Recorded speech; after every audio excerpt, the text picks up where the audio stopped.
There we go. And we are on and we are live. That's it. We're there. And all of a sudden, people are going to start piling in. You know, Ian Glenn, Royal Mint, 288. I have got one message for you. One hell of a message for you.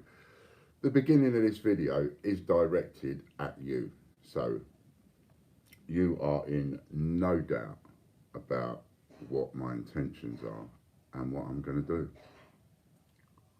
Subliminal. Good morning to everybody. I was just chirping there and basically addressing Ian Glenn and 288 group. I want their attention and I'm going to get their attention on this one. Absolutely, most definitely. A top of the morning to everybody. I hope you are all safe out there. And hang on, let's just make myself look pretty. So we're all, that's it. Got all pretty, sexy for the ladies. All you girls. I hope everybody's doing all right out there. So, Ian Glenn, 288, Royal Mint. I am coming for you now. Now I'm coming for you. Now the coast is clear. Now a load of obstacles are out of my way. And I can focus on you. 100%. I am going to focus on you. I am going to devote every waking hour as I promised you. I said to you, if I go under, I will spend whatever I've got left, the rest of my life, whatever it takes, I will spend that coming after you. I'm now gone under. Poof. We have no business. Great British Coin Hunt in the gutter. Whoopie-doos for 288 Group and the Royal Mint. No more hassle from us, you think. Finally, they've gone pop. Finally, we will hear no more from this idiot. And finally, it will all die down and he will just die off and go away. That's not going to happen. This is Ian you're dealing with. And that is not going to happen. I promised. I gave you my word. I looked you in the eye and I told you, you send me to the cleaners in any way, shape or form, you're responsible for that. And up to the coronavirus, you are. I'm coming after you. And now the elastic band has just gone pop. Poppity-doo-dahs, all finished. Ping, Ian Lambert, finished. TGBCH, finished. Everybody loses their money, finished. Every single investor loses every single penny they've ever put in. Every single advance order that anybody's put in, gone, poof, finished. I become, for a while, the most hated man in England other than the virus. If it wasn't for the virus, I immediately become the most hated person in England.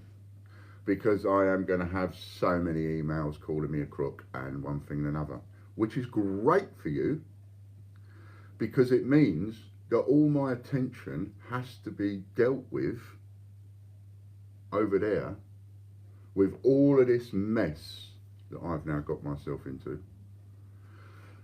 And therefore, you're thinking, quite rightly so, you're thinking Ian's going to be so busy dealing with the earthquake. He's going to be so busy dealing with the fact that his business has gone bust.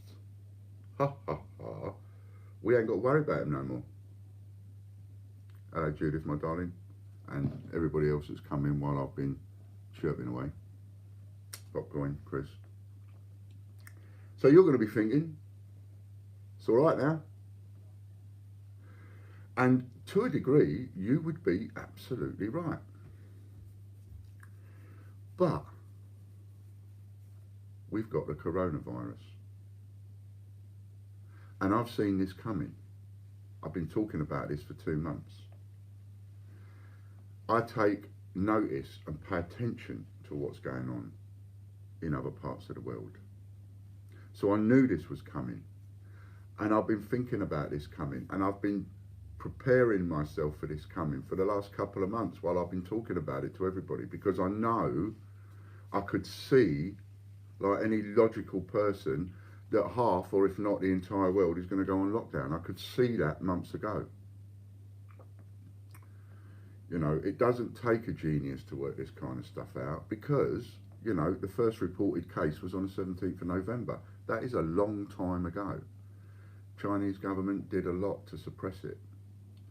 You know, the whistleblower, the first whistleblower, they absolutely vilified that guy. I can't remember the guy's name, but the guy who was the original whistleblower in China, they absolutely mullered that guy. And he died catching the virus, and he died spat on, as it were, by his government, because he dared to do that, and the local officials and all the rest of it. Since then, the local officials have been reprimanded, and the bloke is now a national hero. But, you know, anyway, I digress, as usual. So I watch and I listen to all of this stuff. I've seen all of this coming. And part of me's been preparing for this. And I've been preparing to a degree for you sending me to the cleaners. I just now have an amazing opportunity at my fingertips. You see, on the one hand, excuse me, sounds like I'm on coke.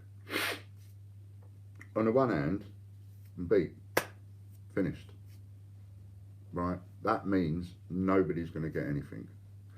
And my legal duty and course of action now is to fill the paperwork in, and for me and John to take us through the courts, through the voluntary bankruptcy, and go down that road. Now, I've been thinking about this, and here's the thing. The courts, well, the courts, they're all closing down. One by one, they're all closing down. I'll come back to any questions and stuff in a bit. So the courts are all closing down. So if I go and fill the paperwork in, well, the court, there's not going to be a court to handle my bankruptcy, is there? And I know this. So on the one hand, this is what I'm going to do. Now, pardon me, at some point in the future, I might get done for this if the choice that I am now going to make is in any way illegal. Then I will look forward to getting done for it. But I'm going to do it anyway, because I don't actually know, and I'm going by my best guess what the overall consensus of the government might be, or a judge might be, when the time comes. So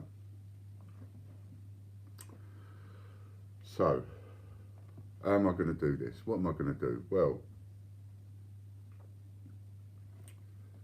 like I say, I don't know whether or not this will be legal or not legal. Don't know. However, because of the climate being what it is, I don't think anybody will mind. That's the thing. I don't think any officials will mind. I don't think if Boris saw this video, he would mind what I'm going to do. And I don't think if HMRC saw this video, or the bankruptcy official saw this video, which he will do, because I'm going to show him when we eventually do the paperwork on one thing and another. And I'll say, there you go, I'll put it out there, and I told everybody what I was going to do.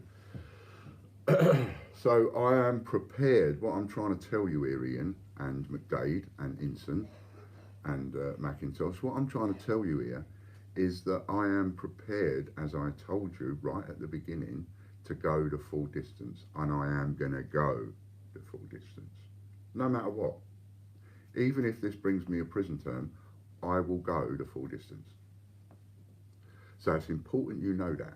And it's important you know that I am not going to stop. I will not stop. It's important you know that. Right? Okay. So how are we going to do this? Right. I'm going to take every single bit of stock that I've got, and I'm going to make up £1,000 parcels with the stock that I've got. And there's going to be parcel after parcel after parcel after parcel after parcel after parcel after parcel after parcel after parcel, all £1,000 parcels. And I am going to offer these £1,000 parcels, as I've started doing, and we have people on this already. I am going to give people these £1,000 parcels for assigning that person a post on Facebook. I will make a post, or I will choose an old post. And it might be the one where we talk about the cartel and the monopoly that's going on with Royal Mint and 288 and one thing and another. Could be that one, right? Well, it most definitely is going to be that one, along with other ones. And you might start getting following and falling in soon. So I'm going to take a post like that, and I'm going to pay somebody a £1,000 parcel for getting 1,000 shares on that post. Doesn't matter how long it takes them. They're under no obligation, the person I give the post to, they're under no stress, no dramas. Because people are working at home. People are stuck at home now. It's great. So people are stuck at home, they've got nothing to do, right? And I'm now going to offer them a £1,000 parcel to share a post. And that post will be a post that belittles and damages your reputation and the Royal Mint's reputation, Ian Glenn's reputation, 288 Group's reputation, the Royal Mint's reputation. I am going to pick posts that damage your reputation badly. And I'm going to give that post to that person, and no one's going to know who that person is, only me. There's only two people that's going to know who that person really is. And that's me and the person running the group. That's all it's going to know. We're going to know who those real people are. And that post that is seriously detrimental to your reputation, that post that you've not bothered about, when you have your little meetings and you go, ha ha ha, and you chuckle over your little cup of tea, he's only got 2,000 views on it, it doesn't matter. That 2,000 views, it doesn't matter. That's going to turn into 2 million. By the time this virus is finished, I promise you, I give you my word, here and now, half the country will know how dodgy 288 Group and the Royal Mint are. Everything I've got, everything, every ounce of creativity, every thought process that I have, every organisational capability that I might have within me, everything that I've got, every coin here, every coin I have in the warehouse, every coin I have here, every coin I have in my garden and my shed, and the hundreds of thousands of coins I've got, every single one, every stamp, every first day cover, every item that I have, every antique, every vintage item, it doesn't matter what I own. It doesn't matter. Everything. I will put parcel after parcel after parcel after parcel after parcel together. I have at least at retail value a minimum of £500,000 worth of stock sitting around me. Right here, right now, if somebody came along and bought every single item that I have got at the retail price, it would be around £500,000. Now I go and put that with the official receiver. The official receiver goes and chucks it all in auction. All he does is he empties it all out and puts it all in a box. He might not even put it in auction, he might just cash in what he can at face value. And that's it. So, what that means is, we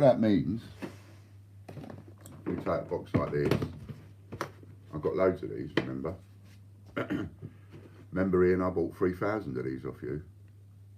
So what it means is that the government, I go bust and hand everything over. The government's just going to take one of these and they're just going to rip it open, probably.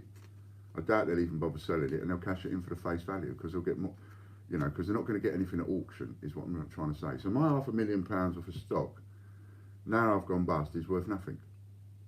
So if it all goes to an auction, there might be a few grand come out of it, and you know, a few grand goes off to paying an insolvency practitioner. It might go off to paying the electric bill or whatever, but it's not going to come anywhere close to paying anybody back. Do you know what I mean? And that's a shame, isn't it?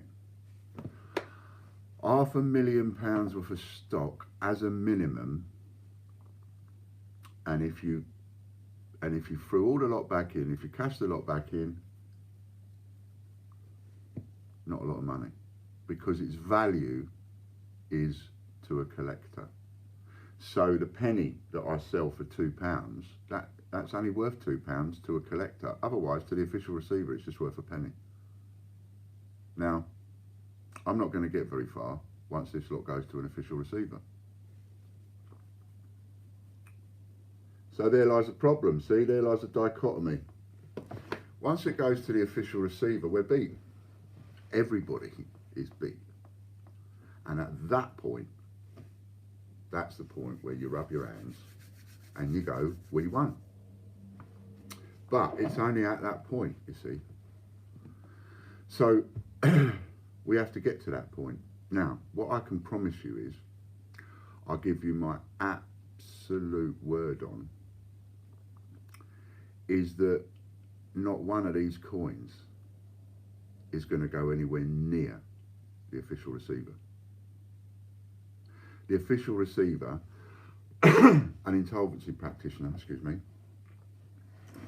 or a court, or an auctioneer, or a bailiff,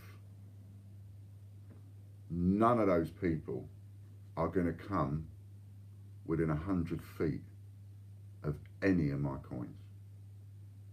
I've got £500,000 worth of stuff here that I can't sell, and it's just going to sit here waiting for those people to turn up and just take it away. And it's going to be sitting here for months. Months and months and months and months. And I'm just going to wait like a lemon just for them to come in and take it away. Nah. They ain't going to get within 100 feet of this stuff. They ain't going to get 100 feet of the 100,000 pennies I've got down there. And 2p's and 10p's and all the 50p's, all this stock we've got around here. All the stock you see in the within 100 feet of that. Because what I'm going to do is I'm going to put them into parcels. There's only one thing I'm going to buy. And that one thing is, I'm going to buy a load of these. That's the only thing I'm going to buy. I'm going to buy a load of these, and I'm going to put my coin sheets together. A lot of people know about my coin sheets, so I'm putting them together. So you've got 30 coins in a sheet. When you go putting 30 coins in a sheet, and a lot of those coins I sell at £1.95, £2.95, then each sheet becomes worth 50 to 100 quid. Retail value, of course. Pardon me. So I'm going to put hundreds and hundreds and hundreds of these sheets together with the thousands and thousands and thousands of coins that I've got. And I'm going to use every single coin. I won't be selling any coins because I can't sell any coins. I can't sell them because I can't transact the business. I can't sell them because I can't wrap and pack, and I can't post, and I can't go to the post office. I can't do any of those things. So my business, sort of like yours, it stops. Boom, finished. Except we have couriers still working. Those couriers will, I've used a firm for 20 years. They come and they pick up at the house and they take it and they drop it off at the customer's house. So I don't need to go post office. I don't need to get involved in wrapping and packing or anything else. What I'm doing is I am changing my business overnight. I'm changing my business according to the marketplace and according to government directives and instructions and so on. So TGBCH is no longer going to be a individual coin selling business. You're no longer, for the foreseeable future, and when I say the foreseeable future, I'm talking about at least the next 6 months. Do not think that this will be finished within 6 months. I have got all the time in the world. For once, I am totally in the driving seat because I have everything at my disposal that I need. Now, on the one hand, there's a very good argument to say, but you can't use everything at your disposal. You're not allowed to. It's illegal. No, it ain't. And the reason I can say no, it ain't, is because the circumstances are exceptional. We have a pandemic. We have a virus, and I'm flipping using it. And I'm going to use it against you. This virus, almost, although it's killed me off, it's actually reborn me overnight. So my business ain't going to be about that for the foreseeable future. It may never, ever be about that again. Ever. And I'm prepared for that. My business is going to be about giving people £1,000 parcels to give 1,000 shares onto a post working from home, helping people work from home, get hold of some gear, do some collecting, have something to do, give them something to do in the day, whatever. I'm then going to take that idea and publicise the idea itself. So not only am I attracting people from my shows like this, we have 28 people watching, and you can see that, and you can see that there ain't many people that are probably going to jump on this, but we've already created a post that advertises it, and that post is getting loads and loads of shares and hundreds of views, and people are already signing up. So over the next couple of months, well, I imagine within the next 2 weeks we will have 50 people doing that. That's £50,000 worth of product that I'm putting up to smack your bum with. That's what I'm doing. As Judith says, what happens to all the advance orders? As I said at the beginning of this, we are poof. TGBCH is poof. There is nothing I can do about that. We are poof. Anybody that's owed money, they're owed money. So people like Judith, if you're waiting for a single coin, if you are waiting for an old queue, if you're waiting for an A to Z set, if you're waiting for a COA, if you're waiting for anything whatsoever, there is nothing I can do about that. Because until we can get back to the stage of being able to go back to the post office, I can't even say to somebody like Judith, okay Judith, how much do I owe you? Judith might say, well, you owe me 30 quid. And I go, right Judith, or 50 quid or whatever. And I go, right Judith, add 50 quid for something else. That's what I normally do, as you know, right? I can't do that now because I can't post anything off to Judith or anybody else. The only thing I can do, the only way I can do any kind of a posting is if I'm doing it by courier at the moment, because I can have it on the doorstep, step back, he take the parcel, blah, blah, blah, you know the rest. And at the moment, they're delivering courier parcels. So that's the only way I would be able to do something. But even then, I have to be careful on that side of it, on the legalities. There's so far I can stretch the legalities. So what does this mean for the people that are owed money then? Okay. Well, the first 25 minutes, really, and the next couple of minutes, is just been about addressing 288 Group and Royal Mint, and then we'll get on to talking to the customers. So, to finish this off, I am coming for you, and I am putting everything I've got into that to come for you. Absolutely everything.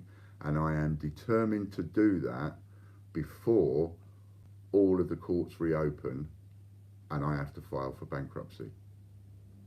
So I've got a window of opportunity.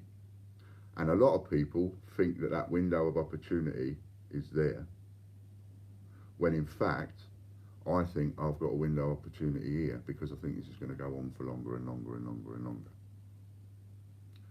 Right, so it's important that you know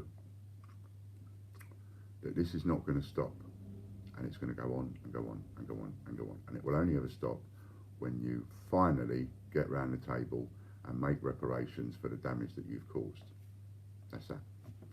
Right, so that's me for the first half an hour, first 25 minutes, addressing Ian Glenn and the Royal Mint, so they know they are in absolutely no misunderstandings of what I'm going to do and how we're going to do it. Now we talk to the customers. So we've got comments. I see, like, let's have a look at this. Why can't, as Ailey says, why can't a business just go on hold like many other companies that can't trade right now? Get the government help, see what the climate is after the virus blows over.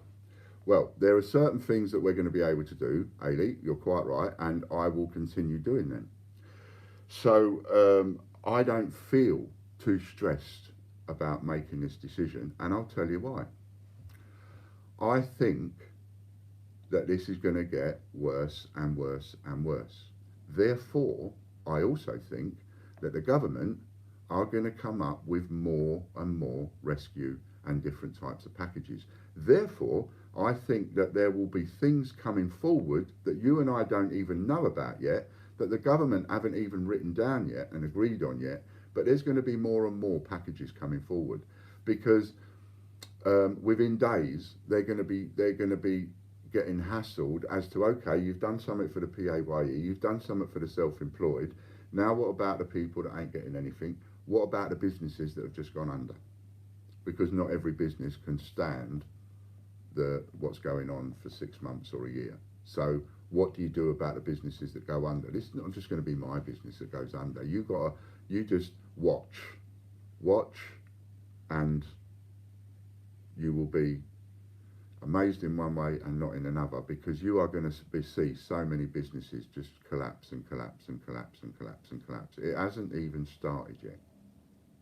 You know, we've got horrifying things to come to yet. You know, if we follow Europe, then we're going to have dead bodies all over the place. At the moment, you've got the army going into old people's homes and finding nobody in there, just dead bodies. People that are supposed to be in those care homes looking after the elderly have all buggered off. Left them on their own. You know, China hasn't produced any statistics in 2 weeks. This is nothing. What we see at the moment, that's nothing. The loss of economy, nothing. This is going to cost more than £25 trillion. This is huge. It's going to cost our country alone between 2, 3 and 5 trillion pounds. Our country alone is going to cost. It's incredible the damage that this is going to do.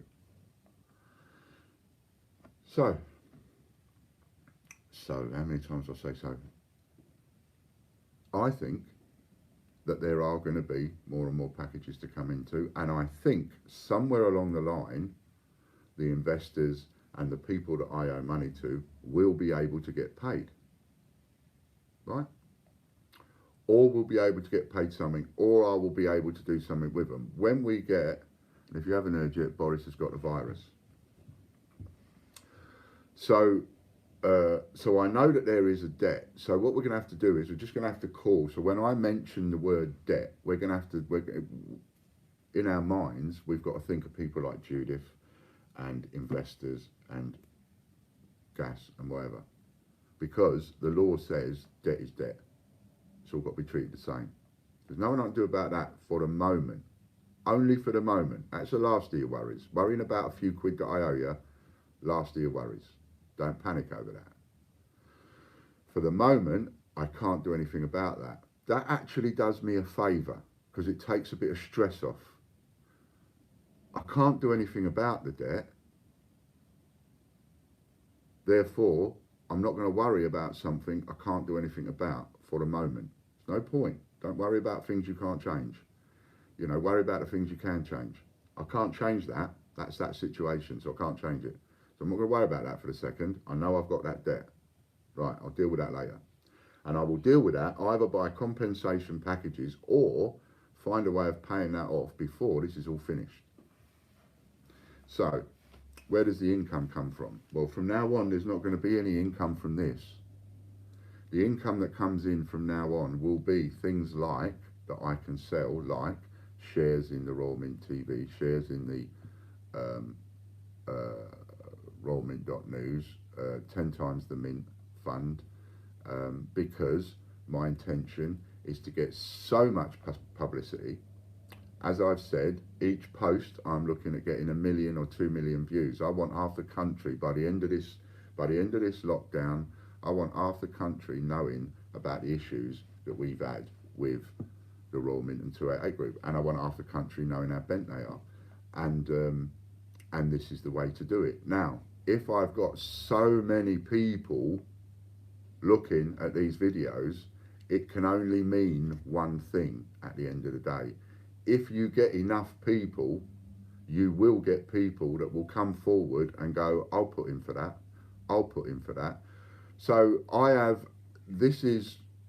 if there's a way of me raising £100,000 for the fight in the Mint Kitty and to keep us solvent and one thing and another, then, or £200,000, whatever it might be, there is more chance of me raising that money through Facebook, through getting 1 million views on each post, than there is in anything else I can do. So I turn the coin that I have into £1,000 parcels. I then turn those parcels into 1,000 shares on a post, which turns that post into money for us for the kitty. Or Patreon, which now, if you go to our Patreon is set up specifically for that. Fighting the Royal Mint Fund, 10 times your money back. So if you go and sign up for £5 a month or $5 a month, then you will get $50 back for every $5 you give us for every month it goes on. So if it goes on for 10 months and you've given us $50 over 10 months, then you'll get back $50 times 10, 500. If you've given us $100 a month for 12 months and we get our payout after 12 months, then you've given us $1,200, you'll get 1,200 times 10, which will be 12,000. And that's how I'm going to do it. Now, a lot of people will laugh at me about that, and I don't care. Because, see, it works like this. It's a numbers game. And if there's one thing I know a lot about, it's a numbers game. And you can prove the numbers game anytime you want. That's why I can be so clear about the understanding of the numbers game. If you ever heard anybody mention that in a comment, oh, the numbers game, this is what it refers to. And it is absolutely proven, 100% guaranteed. Not 99, not 98, not 90. It is 100% guaranteed. And it will work for anything. Anything whatsoever, it will work for. And this is how it goes.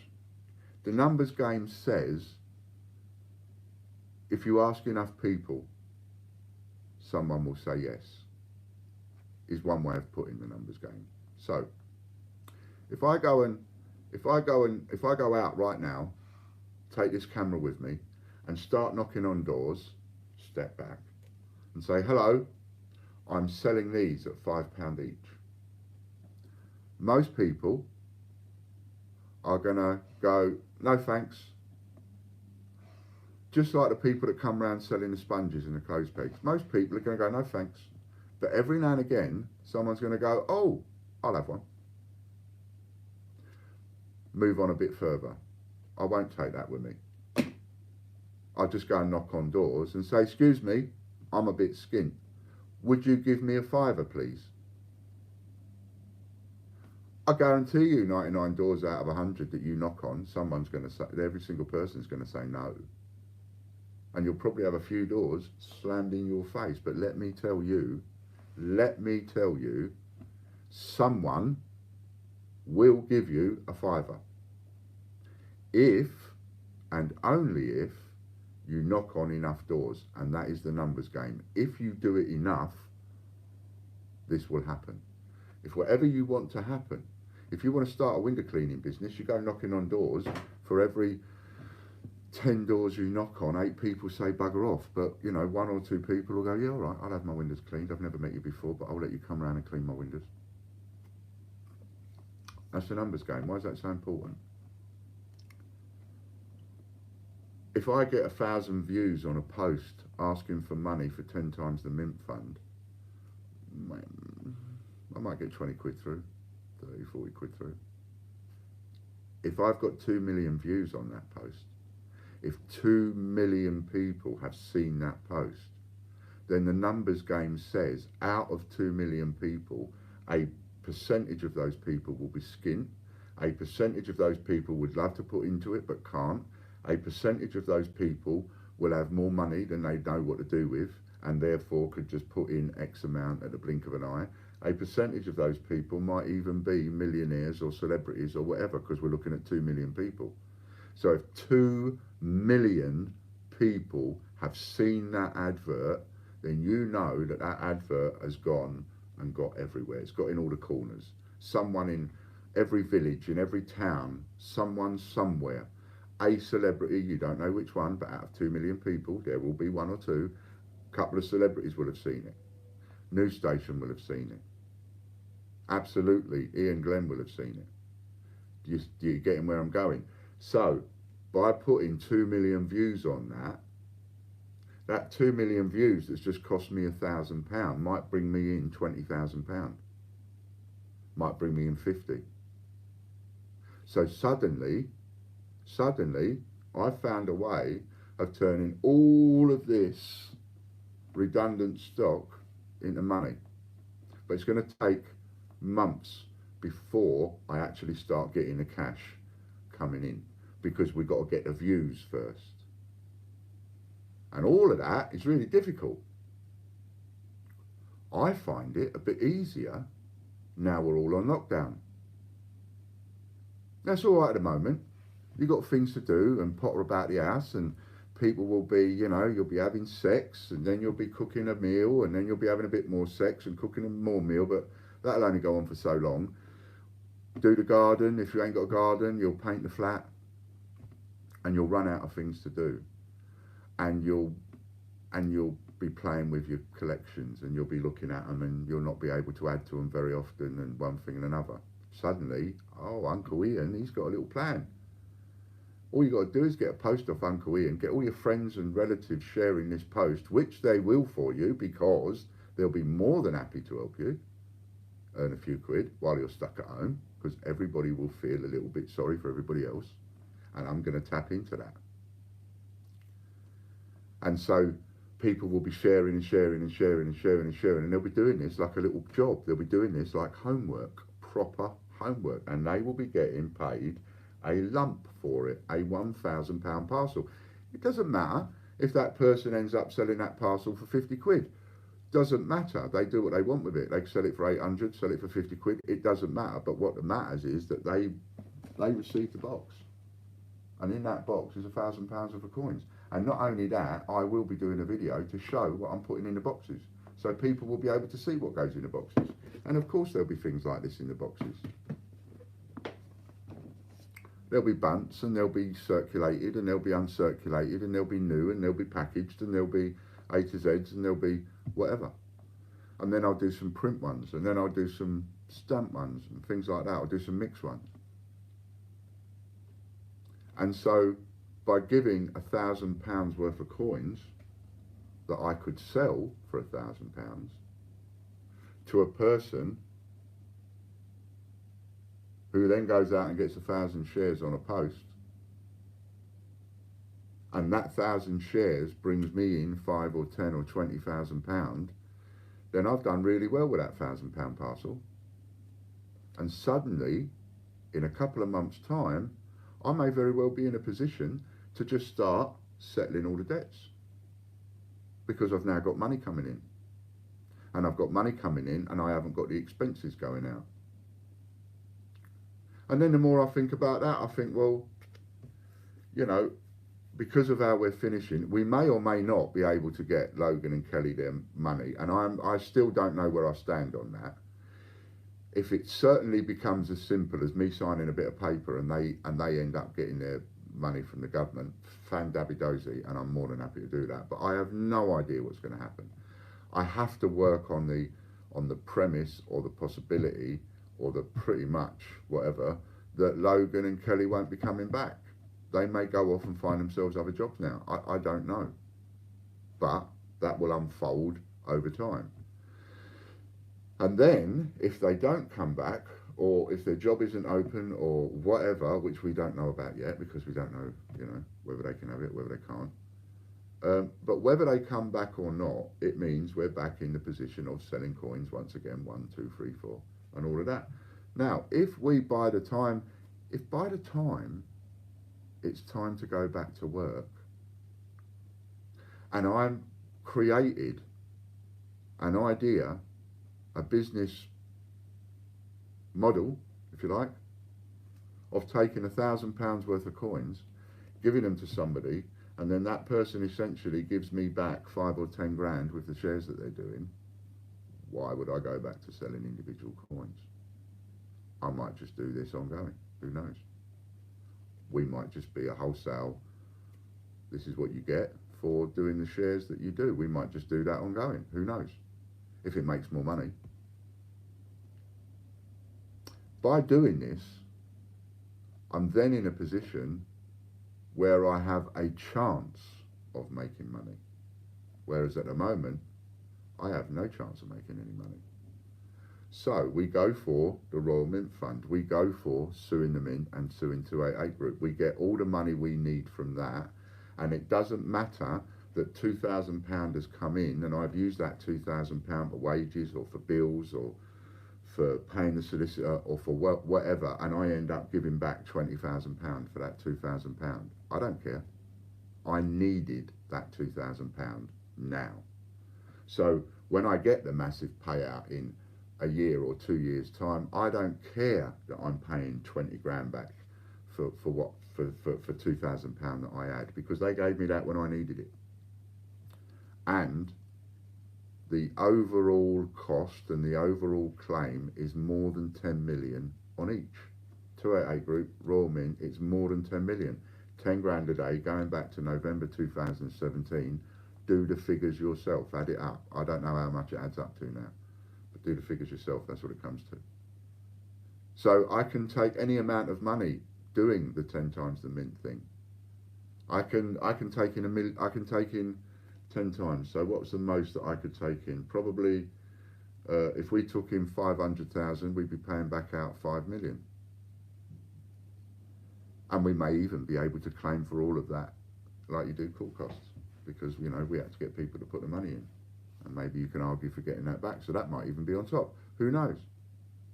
But that is the only chance I have. That is the only chance I have to make any money. That is the only chance I have to get reparations. That is the only chance I have to spank them. And that is the only chance I have to get anybody else their money back. And if anybody else out there thinks I'm off my tits and has a better idea, please tell me, because it's the best idea I can come up with. And I think it's a good one. So that's what I'm going to concentrate on. We have somebody running a group. We have Richard running a group now. He's going to be the admin. Well, he will be when I come off here. We have more people in there now already, waiting for posts. People waiting for posts. Pay attention to that, Royal Mint and Ian Glenn.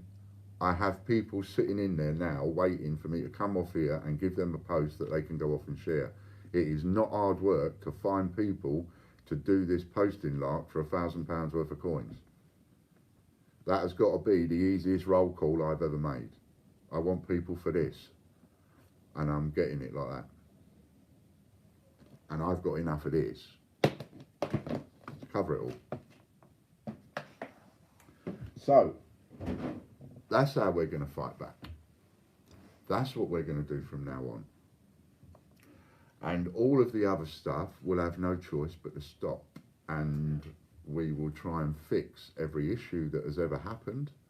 And every person like Judith, who's owed a couple of quids for whatever she's owed money for, every single person at some stage will get sorted out and looked after. Every single person. Because I won't turn my back on a single person. But that is not going to be done in 5 minutes. That is going to be a painstaking job for me and John. And remember, John is ill as well as this virus. He's already ill, you know.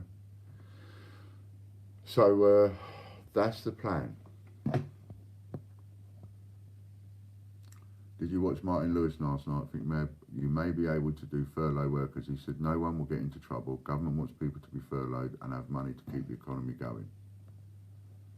Yeah, absolutely. I mean, I went on last night after the news and everything. I went online and I tried to look at what I could claim for, and I couldn't find anything to claim for.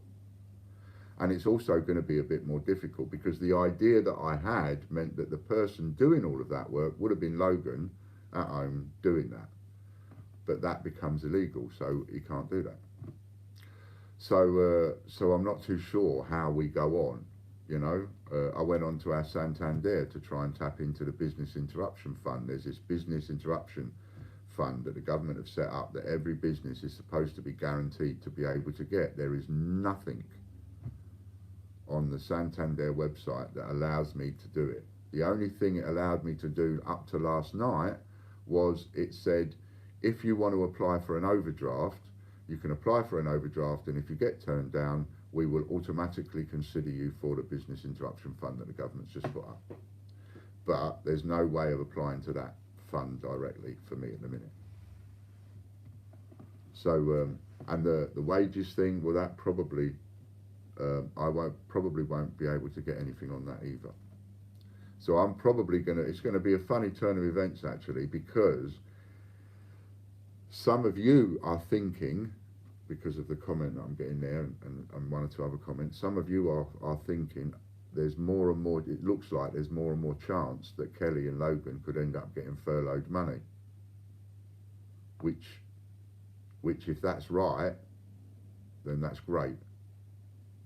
But it's also looking on the other side of the coin, more and more like I won't. Because they're going to be basing it on profits. And my profits have gone downhill over the last year, you know. So I don't know where we stand on that. And we haven't got an accountant now, remember, because we needed a new accountant. Our accountant's mother got terminal cancer, and so, you know, that was an unlucky break.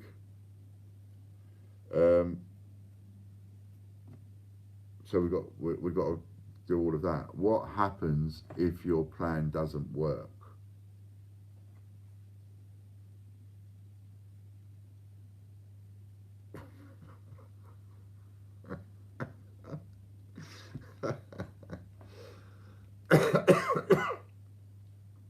Like it. I like it. More so because I know who it's from. Okay, Jim. What happens if my plan doesn't work? I'll ask you a question, Jim. What happens if you stop breathing?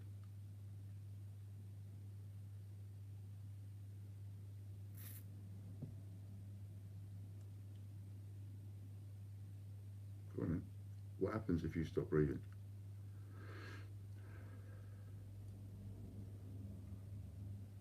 I mean, you've heard everything I've said. So, you know, that's where we are.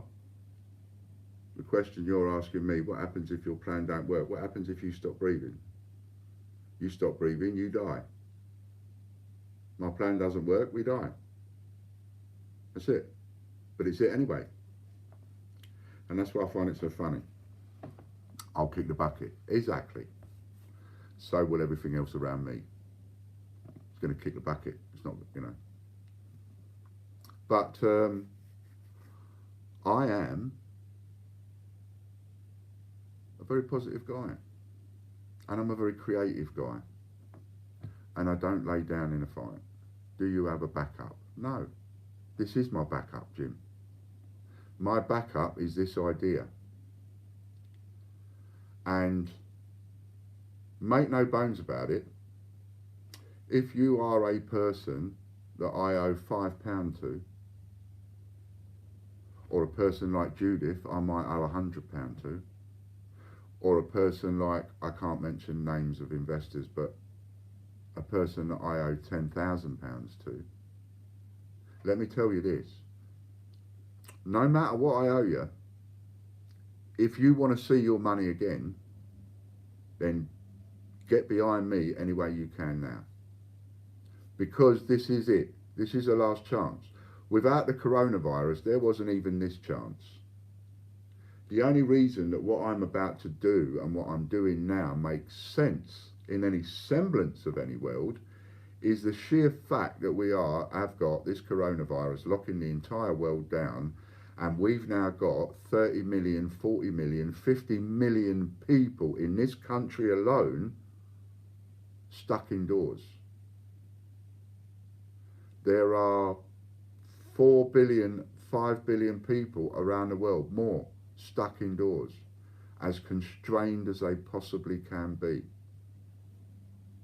And some of them are lucky enough to live like me and have a bit of space. And some of them ain't. Some of them you've got 40 people living in a house. Sometimes you've got several people living in a room, and so on. And flats and no gardens and all the rest of it. These people are going to be going stir crazy. They want something to do. You can sit in the garden on your own in a corner and you can just sit and do this. Like playing candy wassits. Something came out. What is it? It's called candy something or other. Candy Crush. Whatever. By using it like a little game. Something you can just do.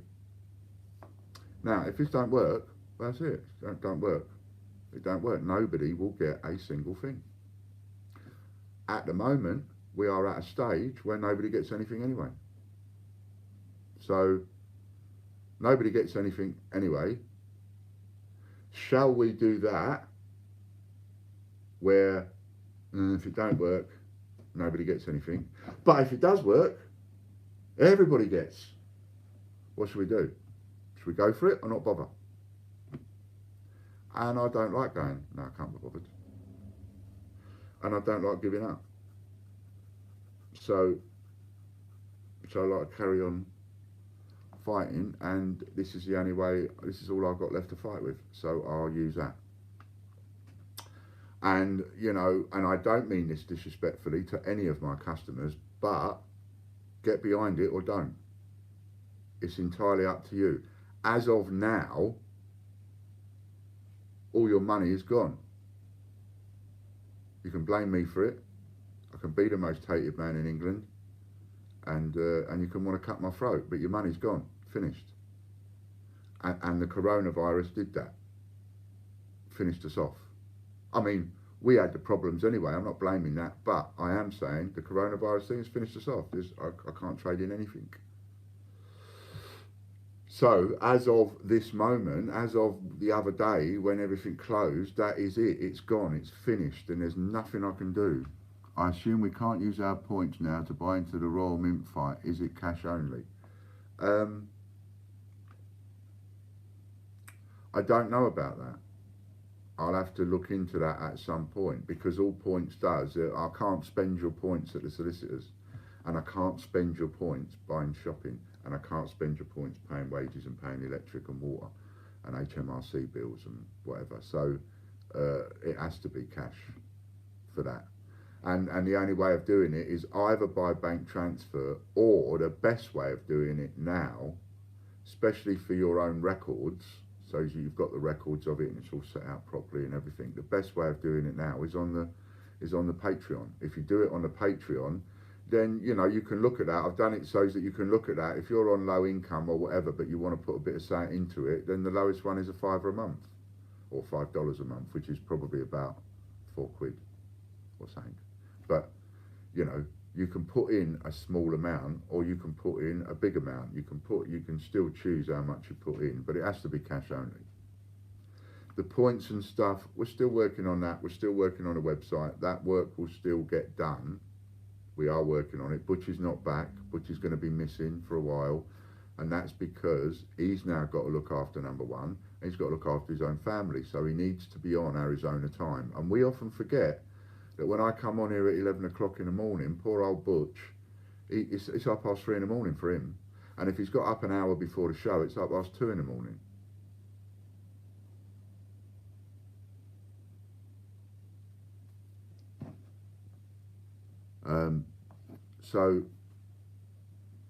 So he has to do that.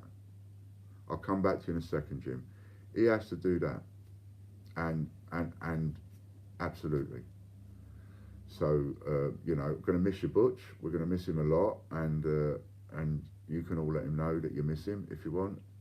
I'm sure he'll be chuffed to know that he is missed. But it's not for any undue reasons, and it's not because of any fallouts. And I know people read things into things that ain't necessarily there sometimes, but it's not for any of that reason. Simply because he needs to be on his own time now, needs to be looking after his family. He said he will still help us out with the computer stuff and that in between, and we'll have him back on the shows at some point, right? But that's what we'll do with that. Now, I know about issues between you and Warren, but it's not my business or problem. Just to make that clear, I like coins. Right, so what you know about, Jim, is that I had, past tense, issues with Warren. And I'm going to be very clear on this. For anybody else that's watching, I had issues with Warren. Those, that past tense, that finished, I can't even tell you when that finished, how long ago that finished. For me, I don't know about anybody else out there in the ether world of internet, but for me, that finished a long time ago. That was so long ago, I can't remember, weeks ago. That was gone, finished. I have no problem with Warren. Warren is a vulnerable person. He has health issues, and we are in a shitstorm right now. The world is turning to shit. What issues with Warren? Don't even come into it. You know, it is as in mine and Warren's fallout now, in the grand scheme of things, as important as a grain of sand on an entire beach. It is nothing. It doesn't matter. It's gone. It's finished. I wish Warren the very best of health. I hope everything works out for him, and the only thing I would ever say to Warren is a really good idea for you is to do your own videos based on you, because there is something about you. And I reckon if he did his videos based on him, he can't do them much on coins now, can he? Because like everybody else, you ain't going to be able to get access to many coins. You know, people have got to switch a bit, and he's got a presence. Anyway, so I have no issues with Warren. I wish Warren the best of luck. We had a fallout. That's been dealt with. It caused a lot of damage. No one can do anything about that. It's done. It's dusted. Move on.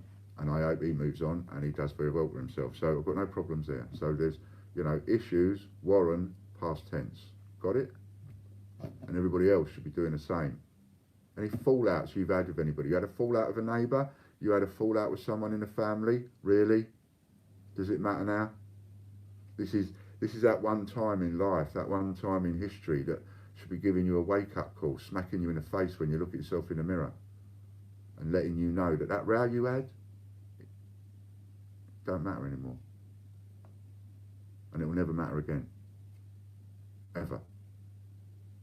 That row you had with your brother or your sister or your auntie or your uncle or your niece or your nephew or your son or your daughter, really, it don't matter. Or a Warren or a Lou or a Judith or a Richard, doesn't matter anymore. People ain't getting that yet. There's a lot of things don't matter anymore. You know? And we have to be ready for it. It's not finished. It ain't finished. Some of you are going to die. I said this ages ago. It's a horrible feeling. But it's going to happen. Someone on here, one of you, we're going to see it one day. Someone's just going to be missing. And then all of a sudden one day, someone else is going to come on, like Nanny or Judith or someone, and they're going to go, oh, did you know so-and-so's passed away? This is going to affect every single one of you by the time this is finished. The numbers game, again, it guarantees it. Every single one of you will know somebody who's died. you will know somebody who's caught the virus, or you will know somebody, your friend, your neighbour, who's got a relative or a friend that's died.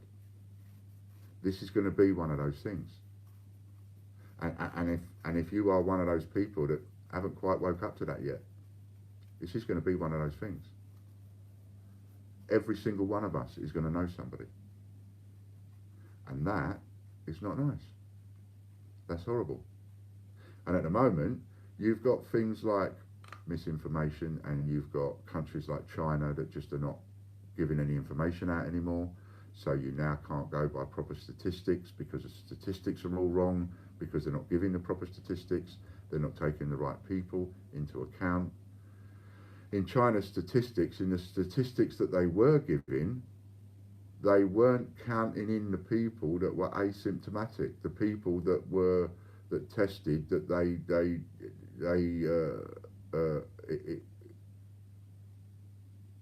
that have got antibodies in them, that are okay. They've tested it, but they're okay. They ain't going to die, or they've caught it and they're okay, and they're not, and they come out of it again. They didn't count them. Lots of that stuff going on.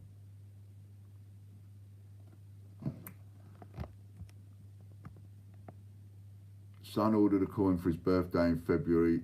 Ian hasn't received it. No stress, Mr. Lambert. He just wants to know that's all, if possible, or he will order another. Yeah, see, there's nothing I can do, mate. Nothing I can do. Because I can't go out and post. I can't go to the post office. I can't do any of that. And to send somebody one coin on a 24-hour delivery parcel courier is just no good. I wouldn't be able to do it anyway. So it's got to put on hold. So if you are waiting for a coin like your son from me, you're going, until we can sort a deal out, and I can't do that yet with you, but I will. At some point, I will do a deal. So if you've got a possibility of going and buying that coin from someone else now, I'd go and buy it. Go and buy it off someone else now, and just keep hold of the fact that I owe you a £5 or a £10 or whatever it is I owe you. And then at some point, I will then be able to go through things like this, talk to you and say, oh, by the way, I owe you £10. Now, what are we going to do about it? Do you want me to refund you, or can I give you something else or whatever? And we will do a deal at that point in the future. That's what I'm looking at. Cool. But that's what my suggestion would be for this chap and anybody else. If you're waiting on something and you really want that, and you've got a chance of getting it from someone else, don't wait to get it from me. Get it from them. And put it in your mind that as of now, that's it. It's finished. Individual coins, finished. As of now, finished. Right? Put it that way in your minds. And whatever you think I owe you, we will work it out. Right? But I have to put all of that to one side right now and focus on what I can do. And this is the only course of action I've got left. This is the only thing I can do. So I'm going to attack this with everything that I've got. And plus, by doing it this way, as I say, the only wrapping and packing I will be doing every now and again, and it won't be every day, will be putting these £1,000 parcels together. They will be few and far between. They'll be every now and again. So by not having individual coin orders to deal with, when I do start getting back to a bit of normality, me and John should hopefully be able to just start pulling them files down one folder at a time and working our way through them. Getting a pile of receipts and working our way through them and settling everybody. We should be able, in theory, to be able to do that, and we'll have more time to be able to do that, because we won't be coming in, spending our time running a coin business. I think the days of me running a coin business are finished. The days of me ever running a coin business, an individual coin business, I think those days are finished. I don't think that's going to come back. I think I'm logical and sensible enough to realise that that's probably not going to come back. If anything, if this idea works, then I'll just carry on doing this. Because then that gives us another, I don't know, there's a world of things I could think about doing. Why is some of us banned? What reason were we banned for when we had done nothing wrong in the first place? Well, banned from what, Alexander? You can't be banned from this, otherwise we wouldn't see your comment, would we? So what are you banned from? If you were banned for a reason, but without knowing where you're talking about being banned from. And if maybe it's been opened up, you know, we did have a amnesty of our own and we opened it up for everybody. And then I think a couple of people went and got themselves banned again. You know, you won't get banned, neither will anybody else in any of my streams if you play nice and you be polite. The minute anybody starts doing anything that we don't like, then you know, that's offensive, then you get banned. And if I remember rightly, you might be the chap that came on a couple of times on our screens, and then you wasn't very pleasant about us on a load of other streams. This is a different account. Oh, okay. Well, you know, if you are one of the people that wasn't very pleasant about us on other streams, then you would have got banned for that. And if you want to come back into our streams, you're welcome to come back into our streams on this account, no problem. But if you ever, if any of our guys see you going off stirring trouble or saying things or whatever that are offensive, then you'll be banned from our stream. We won't take the view. See, some people will take the view, oh well, if you go off and you're not very pleasant on another person's stream, well, that's you being not pleasant over there. We don't care. You can come here and still be okay. I don't go with that. I don't roll with that way of thinking. You know, I roll with a way of thinking well, if somebody's being really nasty and unpleasant over there, don't let them in here. Make sure they're automatically blocked from coming in here. I don't want them in here because I don't want all that kind of stuff in here. So, you know, these are the rules, clear cut. You know me by now, Alexander. How many of my videos have you seen? You know, I am straight with you. If someone gets caught up in something, well, sorry about that. But if you want to be in our stream, you play nice. And you play nice against other people. Especially me now, against other people. So there's no, you know, if you want to go off and you want to be nasty in someone else's stream, go off and be nasty in someone else's stream. I say this to everybody, not to Alexander, by the way.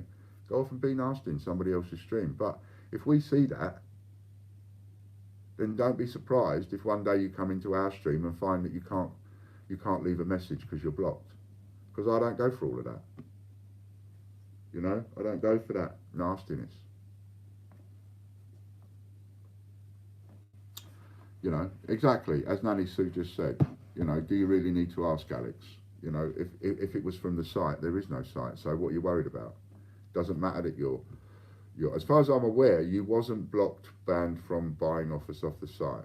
But even if you was, what difference does it make now? We're finished. There is no individual coin sales. It is what I've said it is, and if you didn't hear any of that, you might want to watch this from the beginning. I'm going into a completely new business now. We are changing our business overnight. So I'm only into the homeworking now because that's where I'm going to be spanking 288 and the Royal Mint, and that's where I'm going to get my money from. And hopefully by the end of this, there will be enough money in that little pot to walk down to the solicitors and say, Mr. Solicitor, I'm glad you got through the virus thing okay and you didn't snuff it. Glad you're back at work. Here's 20 grand. Let's get the court thing going. Look at that, 32 watching, 70 thumbs ups. And about half a dozen people that don't like what I've got to say, that's all right. So, will you still collect coins for your personal pleasure? No, Jim. No, I don't think I will. Will I?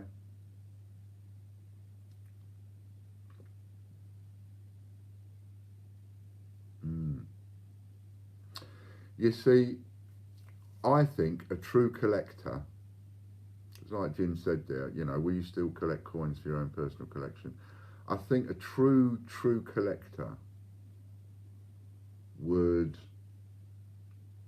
before even putting a single parcel together, would go through everything and take one of everything out.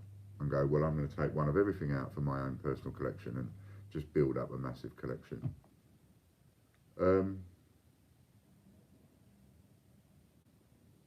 I don't think I will. No.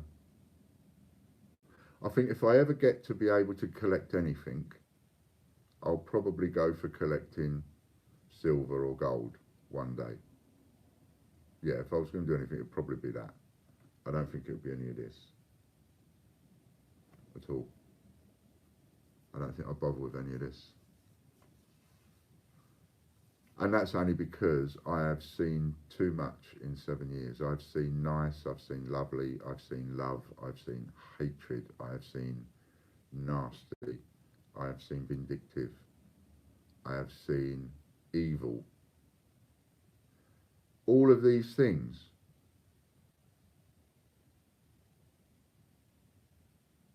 Some coins. King coins. Just a few coins. So, no, I don't think I would.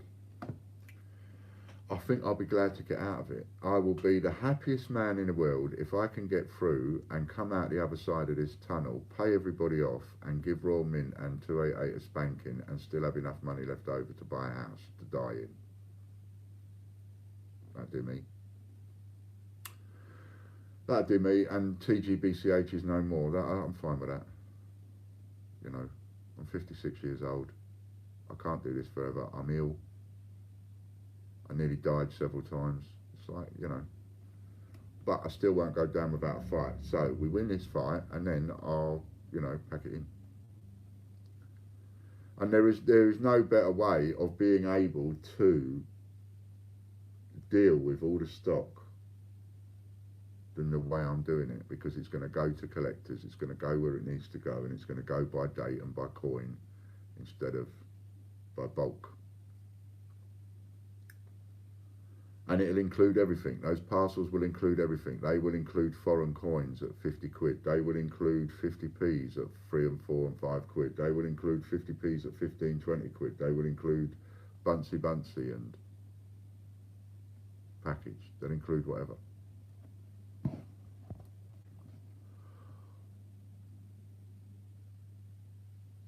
What have you done with the coins you told us you were putting aside every day as an investment? So the coins that I told you that I was putting aside out of my wages at that time, do you remember? I did. I put a load of coins aside. I had little envelopes, and that was my week. That was 200 quid of my wages that week on that, and 200 quid of my wages on that week on that, and so on. I've started getting those back out. So I will use those as well.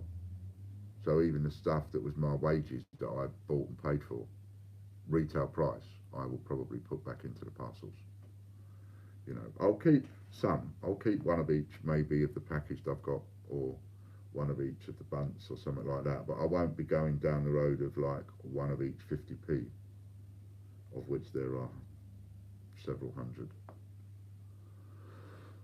You know, or that kind of thing.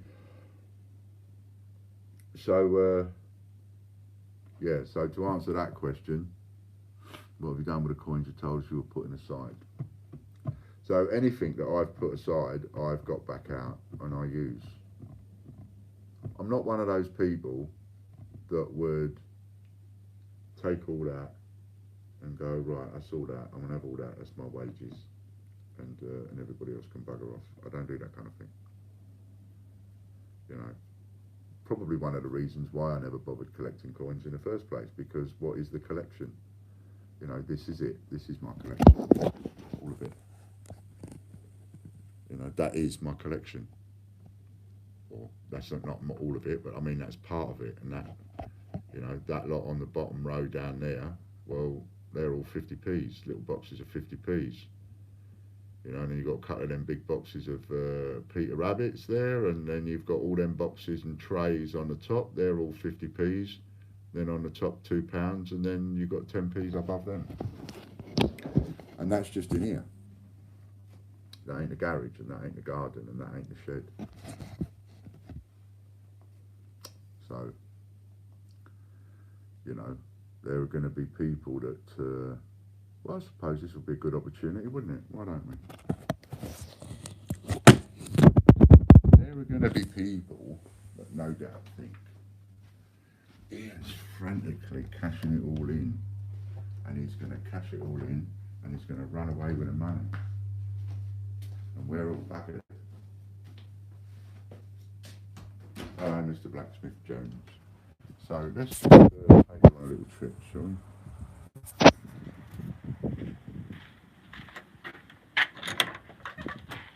Oh, let's put a bit of light on the subject.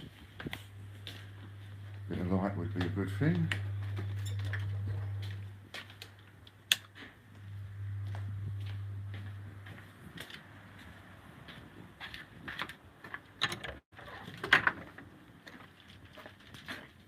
So,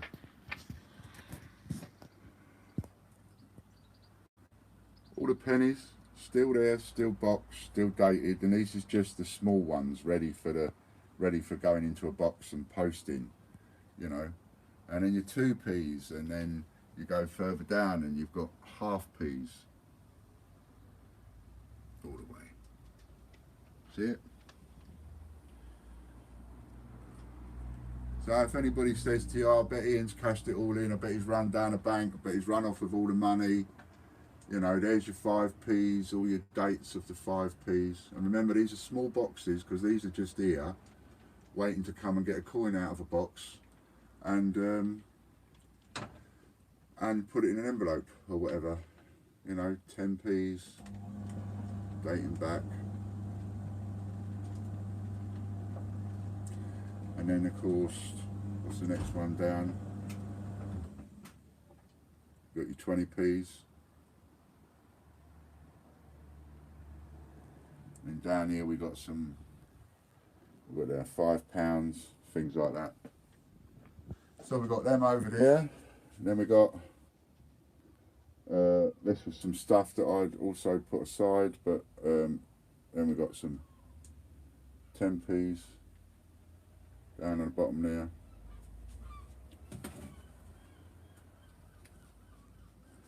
And then we've got more over on this side. See?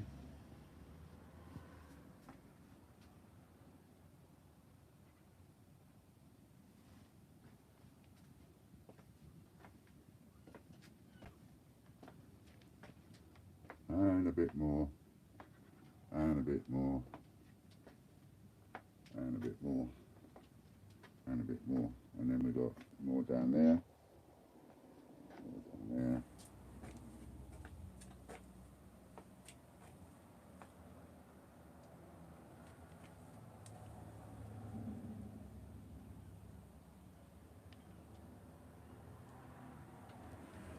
And then we've got big boxes down here with stuff in.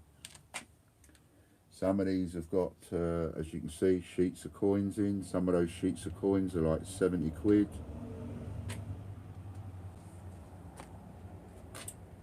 Another box there full up. Some other stuff there. So that gives you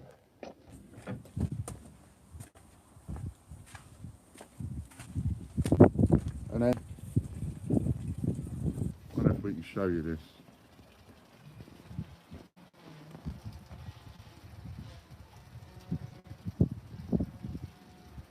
So can you see just there, there's a couple of great big bins just there. You see them? Big square bins. They're full of money. Well, they're not full of money.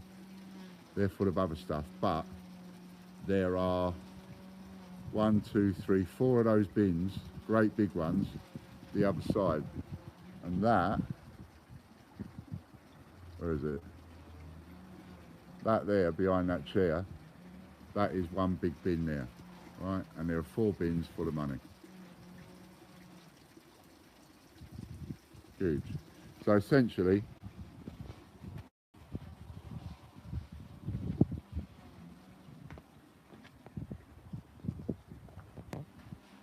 so that's a normal sized small box, and you see the size of that one compared to that one. And there are 4 of these down there full of money.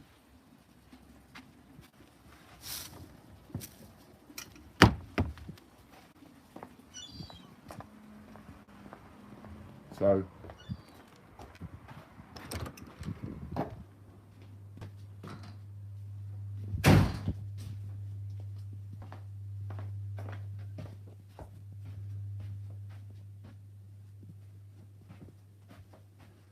and then down there you've got different things.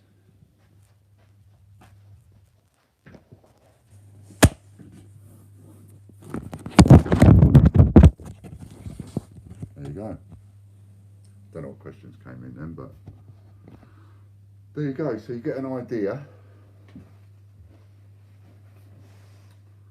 of literally how much we've got, and then, you know, like you've seen the shelves in here, like you see those shelves, and we've got two sheds, we've got sheds down the bottom, and those shelves I've got full of shelves in the sheds and thousands of coins in there.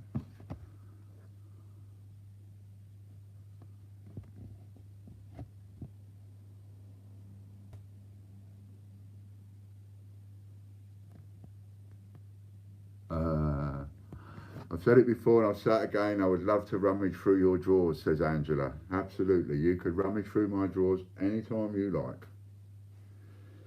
And there would be so much here to sort of see. So much to see.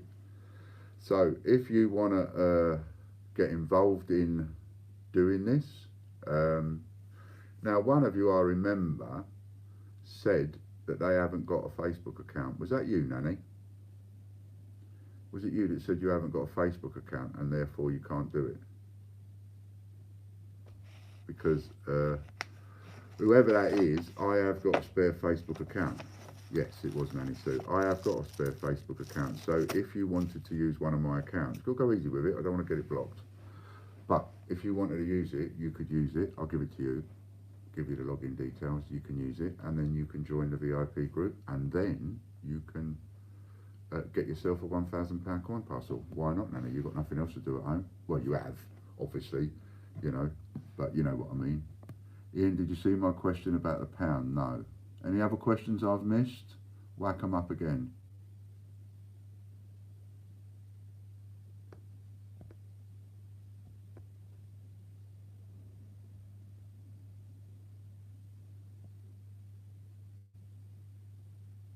Yeah, no, I can't see it. But I do need a bit of a Jimmy.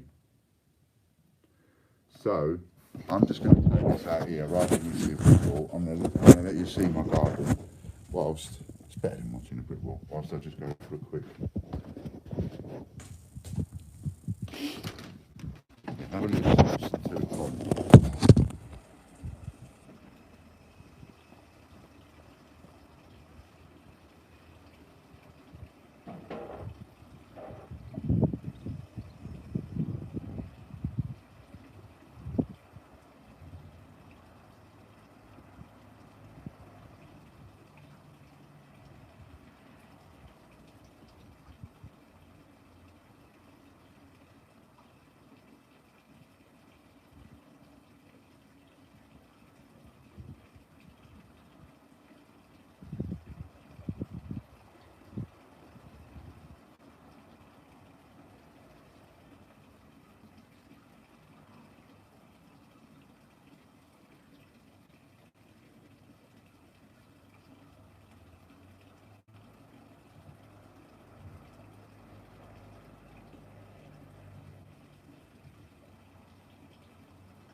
Yeah, was that nice?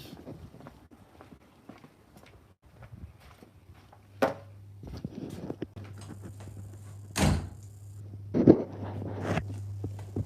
if you don't want to go on Facebook, that's all right, no worries. I just thought if you wanted to do it, I've got a spare account. You know, log in, do a few shares, log out. Log in next day, do a few shares, log out. Over a few months, 1,000 shares, wallop, parcel.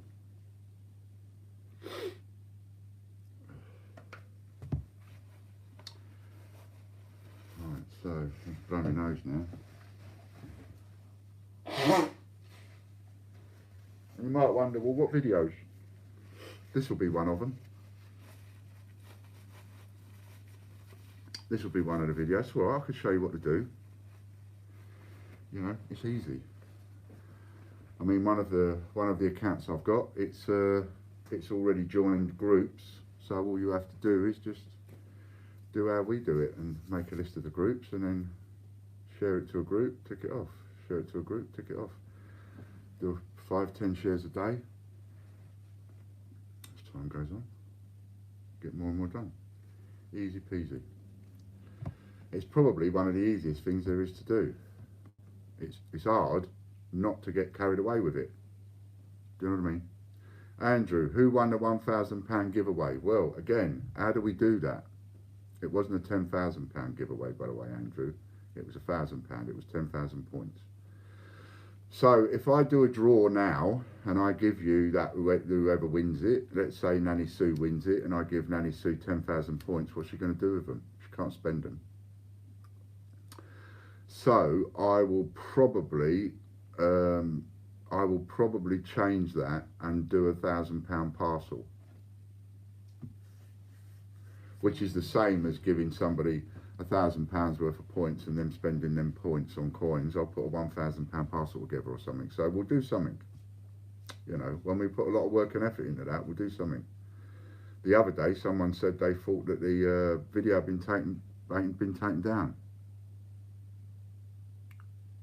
Can I ask what are the £1,000 parcels? Yeah, I'm not going to go through that again, Mr. Blacksmith Jones. Just watch the video from the beginning, and then you'll see what that's all about.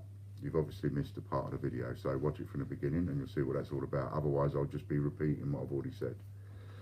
And Butch is always telling me not to do that. He says, don't do that. If they want to know what you said, tell them to watch the video from the beginning.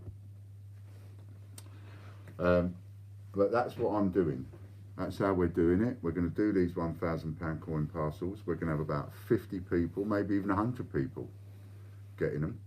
And you can do one after the other. So if you are lucky enough to have a huge friends list, if you're lucky enough to be part of groups or own groups that have got lots of people in them or whatever, you can do 1,000 shares, get a £1,000 parcel, then do another 1,000 shares, get another £1,000 parcel, do another 1,000 shares, get another £1,000 parcel. And you know, if you're all off work for a year, you could end up with £5,000, 5 coin parcels over a year or something like that. You know, it is a hell of an opportunity for a lot of people right now.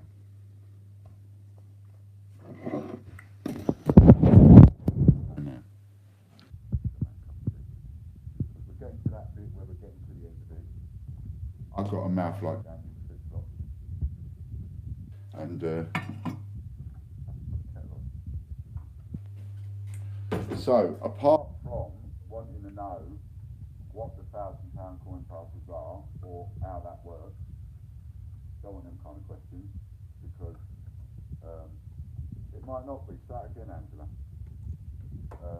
because they're answered by just watching the video again from the beginning. But has anybody got any questions about that? Any investors out there not too sure of what I've been saying? Anybody want to sort of check with me to see any questions they're not sure of?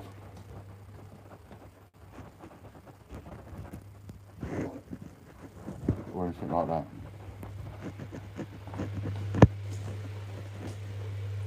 I can, yeah, you're showing, but I can't see that other question. So, what was the other question, Angela, that you wanted me to answer, darling? Type it again, quick. Quick. It's mad, 70 odd people have come in. You know, so this is one of the videos we'll share. We'll have someone on this one. Could you please explain about the pound, what you said the other day about buying it now and how? Oh, I see. Yeah, sure. Sure.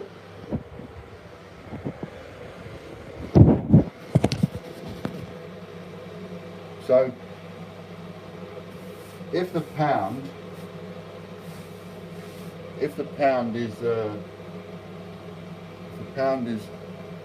high, dollar is low, then when you buy something, it's cheaper for you. So if you get, let's do it easy. We haven't seen this, I don't think ever, but supposing you got $2 for every pound, right? Then if you get $2 for a pound and you've got something for sale for $50, right? And you get $2 to a pound, then even though that's for sale for $50, it's cost you 25 quid. So if the pound goes down, and let's say for a pound you get $1, $1 equals a pound instead of $2 for a pound, supposing it goes $1 equals a pound, then when you want to buy that item for $50, it's costing you £50. So the lower the pound and the higher the dollar, the more expensive the items are for us to buy, in that sense. Right? Now you might think, oh, well, that don't matter to me, I don't buy anything off the Americans or whatever anyway. What matters, the way it matters is, if a dollar is worth a pound, and so you go to the post office and you say, here's 100 quid, or here's £1,000, I'd like dollars please, and dollars is $2 to a pound, then you go, here's £1,000, and they go, here, oh, love, here's $2,000. Right? Because it's $2 for a pound. So you give me £1,000, I'll give you $2,000 back. Now, later on, sometime you're sitting there, you've got them $2,000 cash sitting there on a sideboard. And then a year later, and then dollars have been sitting there in your cupboard on a sideboard for a year, right? $2,000. And then in a year's time, the exchange rate changes. And suddenly, it's a pound for a dollar. So $1 equals £1. So if you then take those $2,000 back to the post office and say, I don't want these anymore, I'll have pounds please. You give them those $2,000, because the dollar has now gone $1 to £1, you will get back £2,000, even though you only spent £1,000 on it in the first place, because the currency's changed. The price of the dollar has changed to the price of the pound. That's what that's all about. So when you see £1 equals, say, $1.70, or £1 equals €1.40, then you know the pound is strong. When you see the pound on the news and they show £1 equals €1.05, you know the pound is weak. When you see £1 equals $1.20 or $1.30, or $1, you know the pound is really weak. When you see £1 equals $2 and £1 equals €1.50 and €1.70 and so on, you know the pound is strong. See what I mean? And that's how people make money out of currency. But of course you buy it in bulk, so you buy, when currency fluctuates by a few cents here and there, you don't make any money by spending £1,000 on dollars. You only make any money if you're spending £1 million on dollars. Right? Because you buy £1 million worth of dollars, and then the price changes by 20 cents, and you cash them all in again, you've just made a bundle of money for nothing. But for the small investor like you and me, it only works when there is a massive change to the currency rates, and that only happens when there are crashes in the marketplace. So when there's a big crash, then you're going to have a big movement in the marketplace.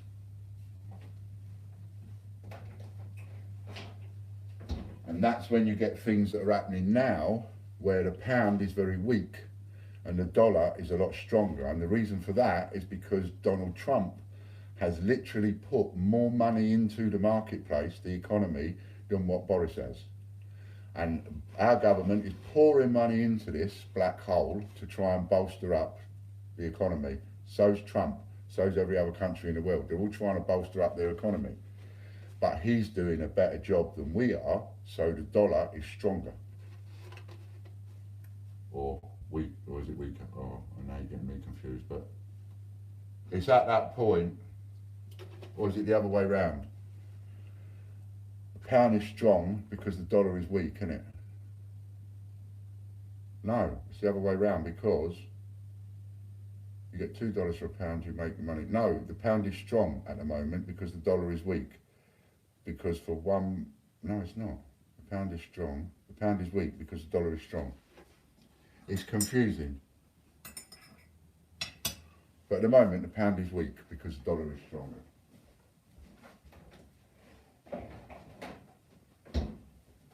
The dollar's stronger, so it's fighting. It's fighting more and it's coming up to the value of the pound. You know, when you get to a point where $1 is worth £1, that is a bad, bad state for our economy. For the American economy, that would be brilliant. Absolutely brilliant. It means the Americans have got more money, that whole economy picking up. So the closer the dollar gets to the pound, the stronger the American economy is and the weaker our economy is.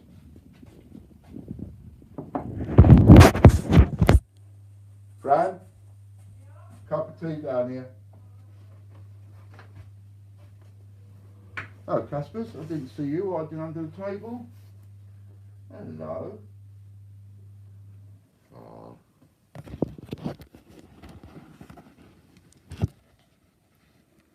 Hello, Caspers. He looks all scared, doesn't he? So, he's not though. He's a good boy. Love you, Dad. Yeah.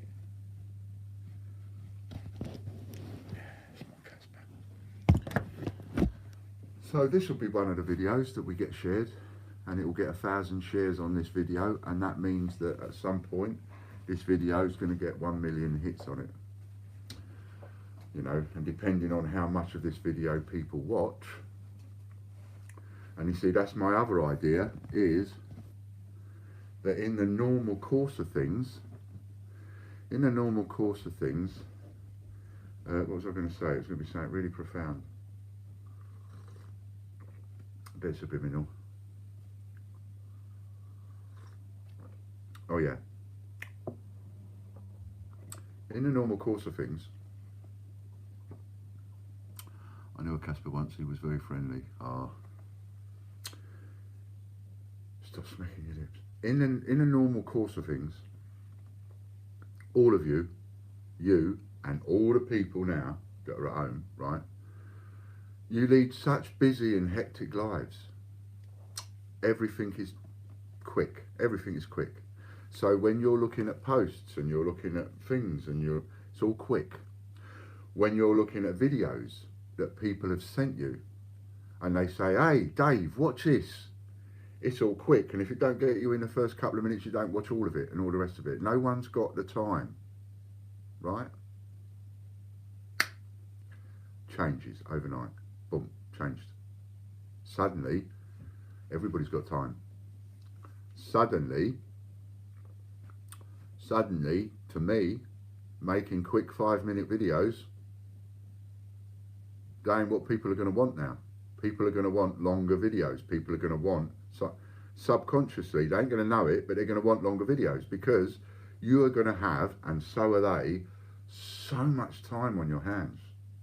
So much time. There's only so much you can do at home before you go stir crazy. And so therefore, to have videos that people can sit and watch for an hour and 2 hours, I think that's going to put me in a stronger position in that sense.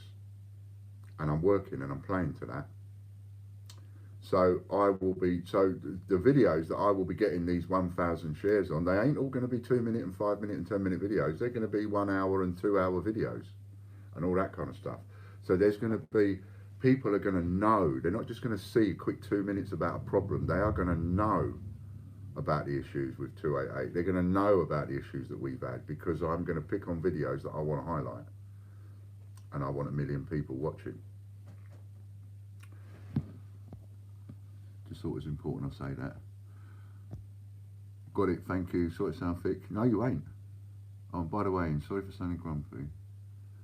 When it doesn't sound grumpy, it's all right. Not at all. Just got a few minutes break today. Hello, Richard. Richard is going to be looking after the VIP group for us, or he's going to try to. He's going to start off with that, see how it goes.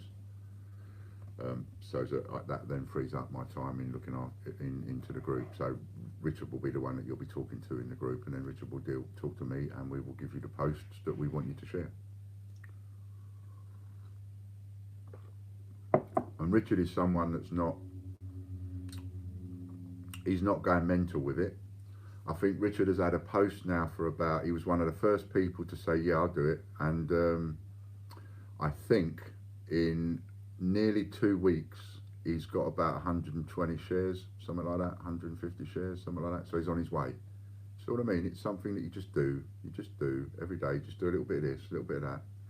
You're not working on it for hours on a day. You're not working on it for an hour a day. You just log in, you go where you need to go, boom, boom, share it to a few places. 135 shares and 2,500 views. And you see the views now have not caught up with the shares, because he shared it so many times that the posts that he shared it to, and he shared it in groups and places like that, they haven't all been read yet, because people haven't all gone in there, and all the people in the group haven't gone in the group and read since last time they went in. So these shares will get seen next week.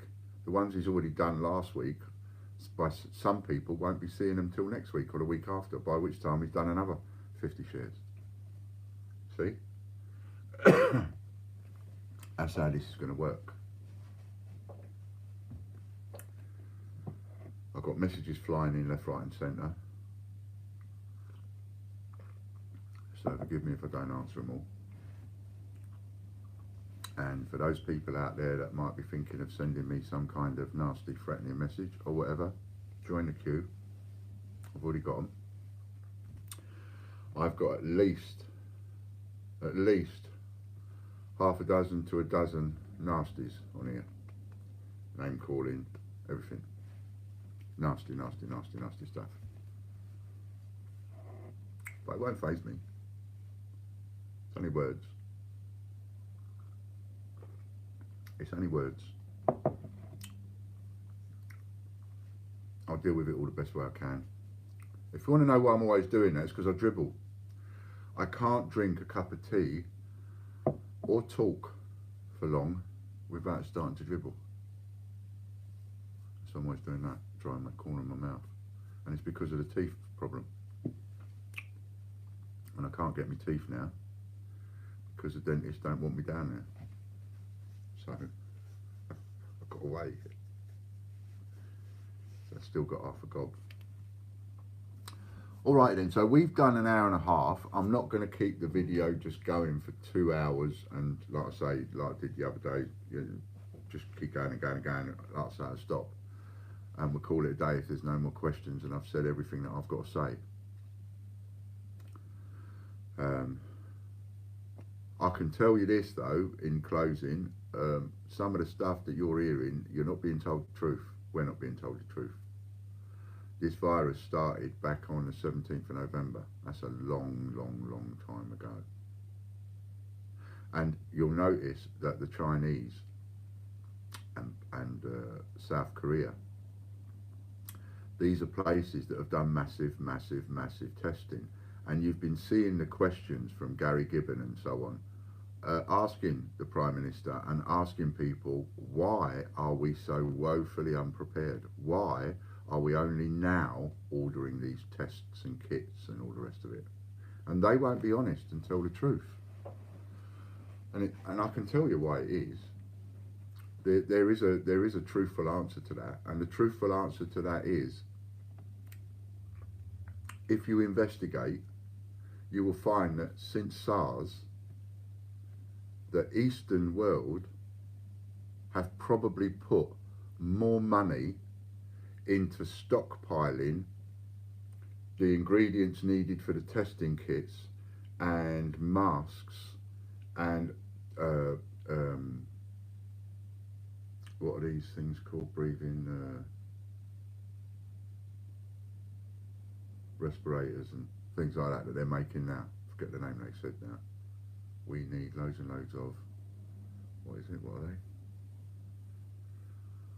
What are they?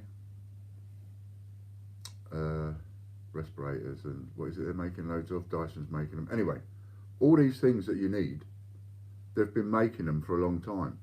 They've been stockpiling these since SARS. What do we stockpile? Ventilators, thank you. Mr. Blacksmith Jones, thank you very much. Ventilators, right? They've been stockpiling these non-stop, like we stockpile bullets and bombs. They've been stockpiling these because they know it's coming.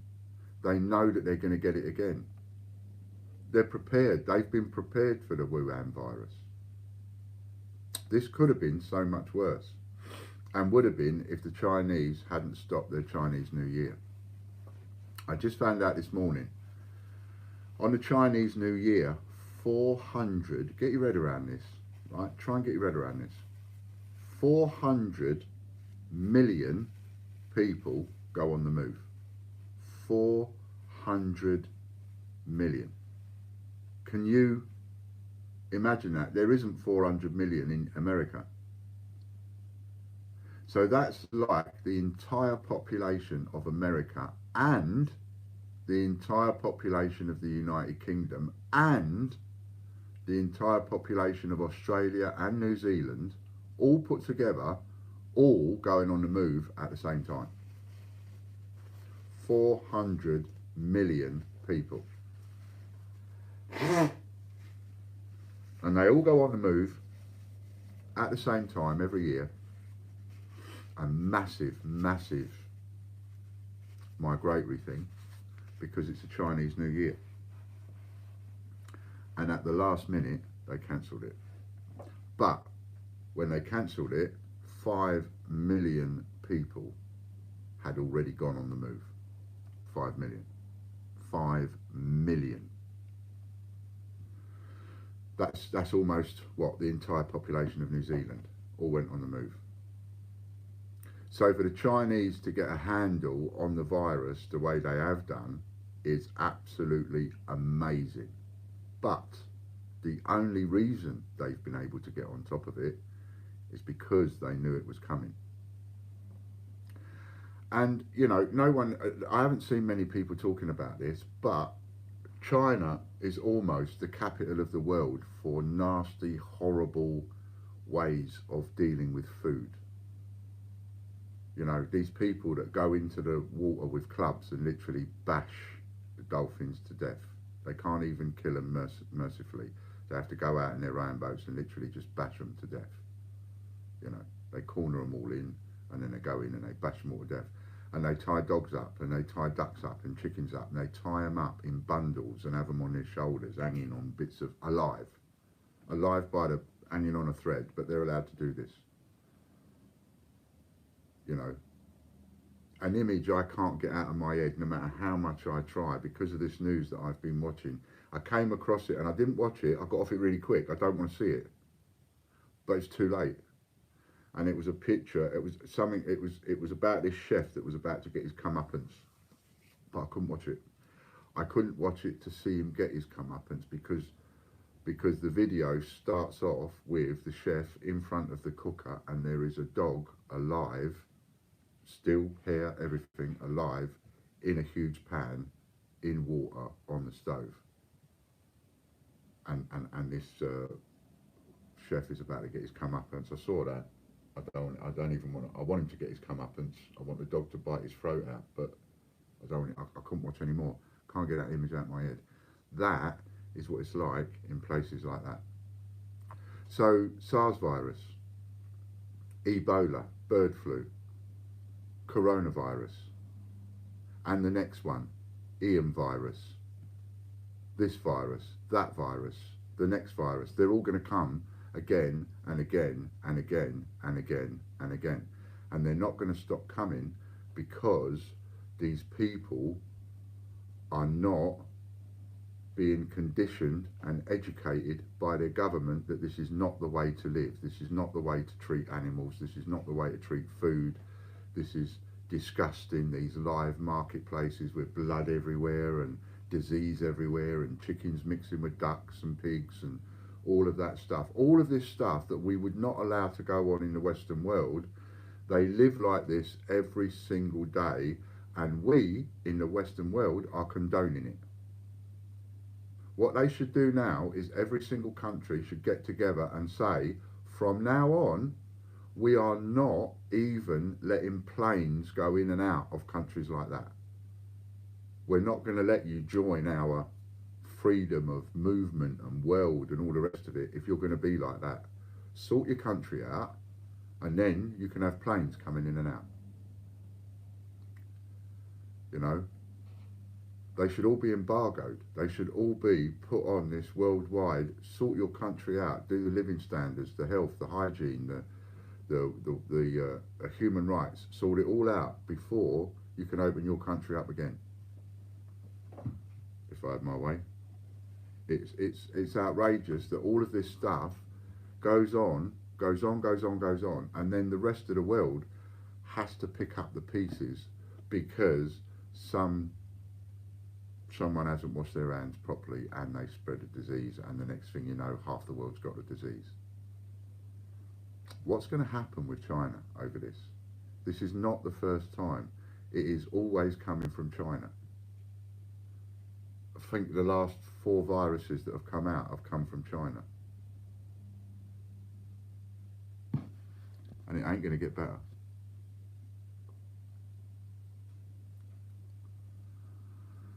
We were key workers but had to close 7 out of 11 body shops. Mine was 1. So is yours closed down now, Ian?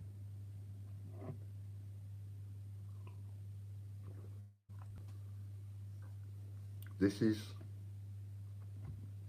so big it's unfathomable. You couldn't imagine our society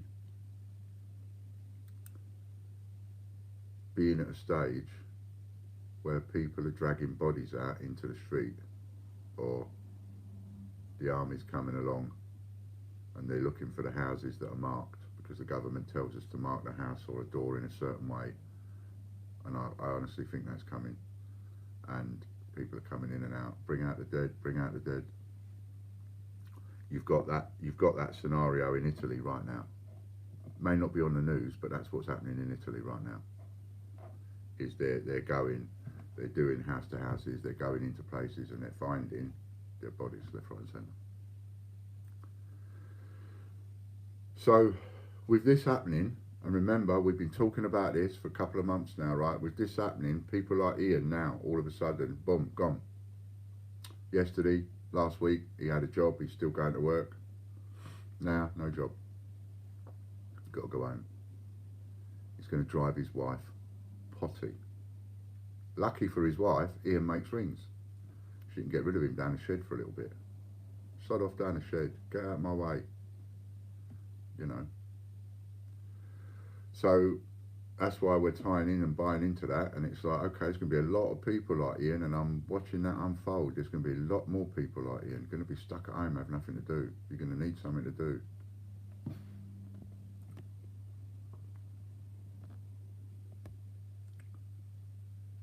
Oh, when he says a body shop, Popcorn, he's talking about a car body shop. He's not talking about the body shop as in, you know, soap. He's talking about the car body shop. He works at a car body shop. Some of them would be key workers, depending on who they're looking after.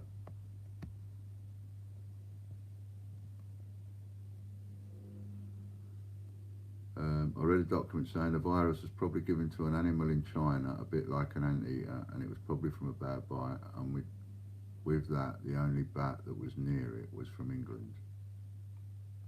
She's got a bigger list of jobs than that, says Ian. Ian's ears are going to get bigger with all the nagging. Yeah. Testing.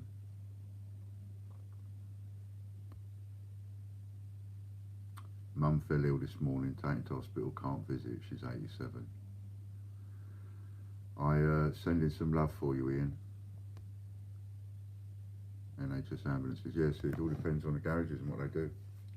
You know, and even then, like, you can have situations where Ian's sent home, so that's it. He's one of the body shops that's got closed, so all him and all his mates are all gone home. And then in 3 weeks' time, he gets a phone call and they say, right, you're all coming back in because we're now looking after the police vehicles in the area, or we're helping the police because there's, you know, there's more of the vehicles or whatever.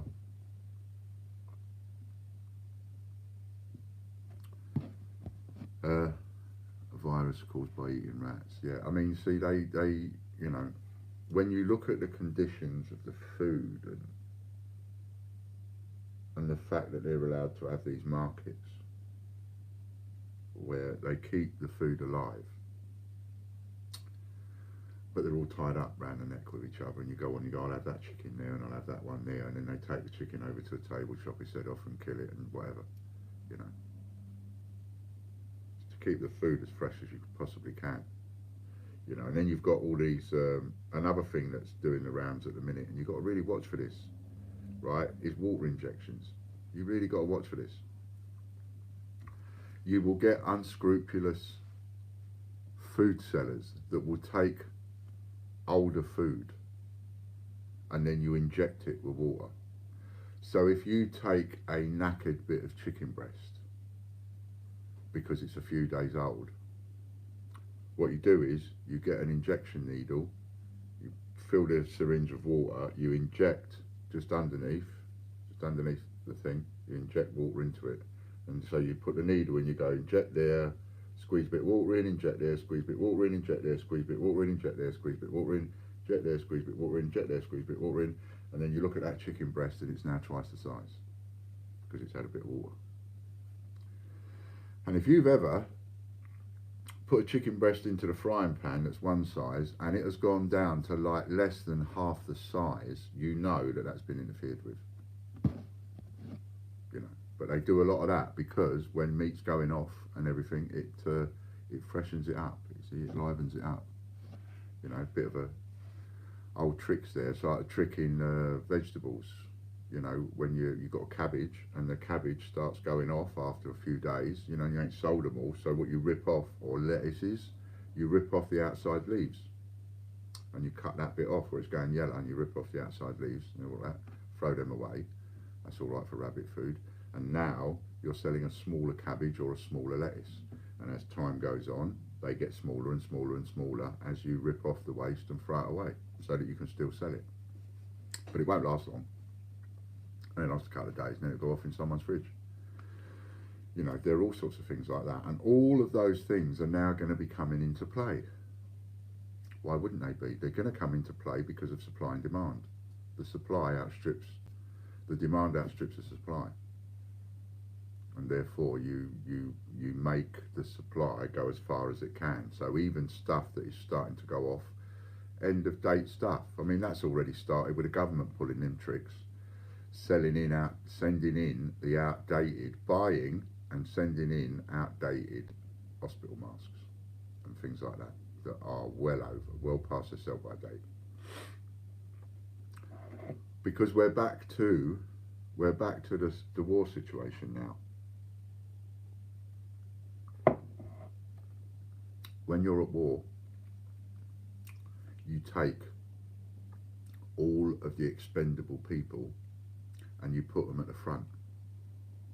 That's what you have to do. You take all the people that are expendable and you chuck them at the front. It don't matter if they die. They die, it's okay, because the country carries on going. The wheels carry on working. So you take all your, so you send all your men first of all, and then you start drafting all the kids, and then, you know, you end up with 15 and 16 and 17-year-old kids, all on the front line, all in the front trenches. They're expendable, right? Then, yeah, they're more expendable than a 20-year veteran who knows how to use all the machinery and the guns and the bullets and everything else. These kids who only know how to pull a trigger, they're expendable. Chuck them at the front. Let them take the force of it. Now, the NHS, the care community, is no different. So, at the moment, you have got nurses and doctors falling like flies. We were on the phone yesterday, somebody up in a Lincolnshire hospital. I know a manager up in a Lincolnshire hospital up there. And his staff, they're dropping like flies. Because you've got people on the front line. So what they do, they take all the kids. So you've got all the youngsters, all these kids that are fresh out of college and in their last year of this and last year of that, chuck them all at the front line, get them in, chuck them at the front. Because this is coming down and it's going to hit the front line hardest of all. We don't want veterans with 20 years experience on the front line getting knocked down with this disease. We don't want that happening, because they get knocked out, there's nobody to run all the other people. So get the kids in, get the youngsters in, get them on the front line, get them wiping the bums, get them dealing with that, and then the veterans are behind the ones on the front line. Right? So for example, you've got John's daughter, Nick, is one of them. She's been drafted in, she's now on the front line, she's a youngster. Got to put the kids on the front line in front of the veterans, because you need to protect the veterans as much as possible. And they are falling like flies, simply because there wasn't enough masks, there wasn't enough protection, there still isn't enough on the front line to the people that need it. So you've got people caring for the corona sick with no protection whatsoever, catching the disease immediately. Half of everything in a hospital is metal. They are touching metal stuff, they are passing it to other patients, they are passing it to each other. It is going around the hospitals like a dose of salts. And there's going to be some nasty, nasty news stories in a few days' time, in a week's time. You know, and it takes 2 weeks and all of that, so all of a sudden, wallop, there's going to be a hole in the NHS, because all of these people are coming out of the NHS because they're getting sick. And then they've got to look at that and say, that's all right, don't worry about that, because we've got to sort it out, chuck all those over there, fill up the spaces, all those people that are now sick, get them home, and let's just see who dies and see who don't. And that's all you're doing at the moment. Every one of us, we're all at home. See who dies, see who doesn't. Those that die, die at home and do it peacefully and do it quietly, and don't infect anybody else, please. That's what the entire country is being asked to do right now. And that's all that will happen to those health workers. Go home, infect the rest of your families, and then stay at home with those families. And those of you that survive, great, we'll have you back at work in a couple of weeks' time. And that's it. Right, so there you are, another mind-blowing, happy show from Uncle Ian. And I will see you again tomorrow. Like I keep telling you, I ain't going anywhere. You know, fight the mint, fight the virus, fight 288, it's all the same. And we'll see you tomorrow, and we'll have another chat. And those of you that want to come in and come back and whatever, you know, like we said earlier on, even if you've been blocked before, it don't matter. Just play by the rules. All right? Stay safe to everybody. Love to everybody. Little bit of love out my bucket to everybody. Every single person. Stay safe. And we'll come back. We'll talk to you tomorrow. And for those of you that want to join the VIP group, come and join the VIP and be one. Thanks a lot. See you tomorrow.